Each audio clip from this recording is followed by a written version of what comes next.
أنبه نفسي وإياكم أن العالم الإسلامي اليوم في خطر عظيم، وإن إخواننا في فلسطين هم الذين يقومون بإقامة الجهاد في سبيل الله نيابة عن الأمة الإسلامية كلها.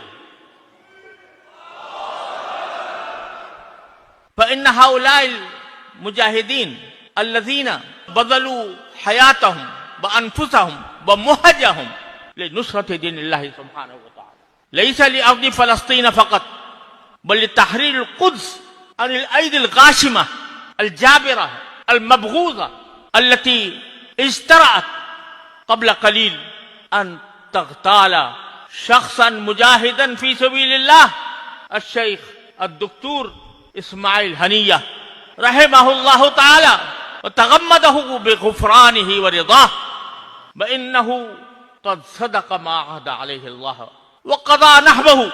ولكن القرآن الكريم يقول: فمنهم من قضى نحبه ومنهم من ينتظر، فإن لم نكن قضينا نحبنا فلنكن من المنتظرين، فلنكن ممن يقول الله سبحانه وتعالى: ومنهم من ينتظر ما بدلوا تبديلا.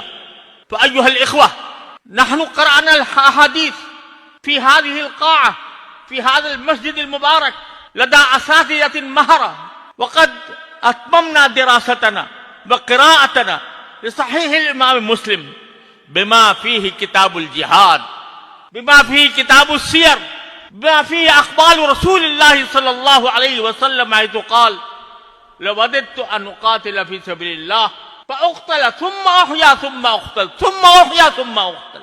فلنكن جميعا متحمسين لهذه الحرب، لهذا الجهاد والقتال الذي يجري في غزة وفي عدة مناطق من فلسطين.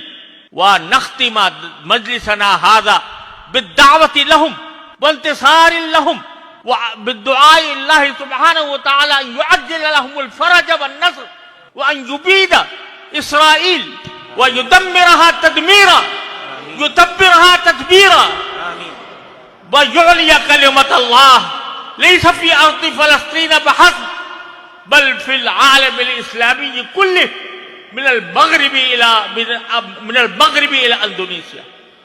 فهذه رسالة هذا المجلس، رسالة مجلس قرأ فيه أحاديث رسول الله صلى الله عليه وسلم وختم فيها أحاديث رسول الله صلى الله عليه وسلم. فلنقم جميعا بنصرة أهل فلسطين بكل ما في أيدينا من قوة ومن مال ومن مهج، فلنفدي أنفسنا على القدس، على بيت المقدس الذي ينتظرنا جميعا أيها المسلمون. وبهذه الكلمات التي نبعت من قلبي في هذا المجلس وعلى علماء الأمة جميعا حيثما كانوا وأينما كانوا أن يوقظوا هذه الأمة من هذه الغفلة ومن هذا النوم الذي هم فيه الآن، غافلين عن فريضة الجهاد في سبيل الله، ويزعمون أن ما يجري في فلسطين وما يجري في غزة إنما يجري في بلد آخر لا علاقة لنا به.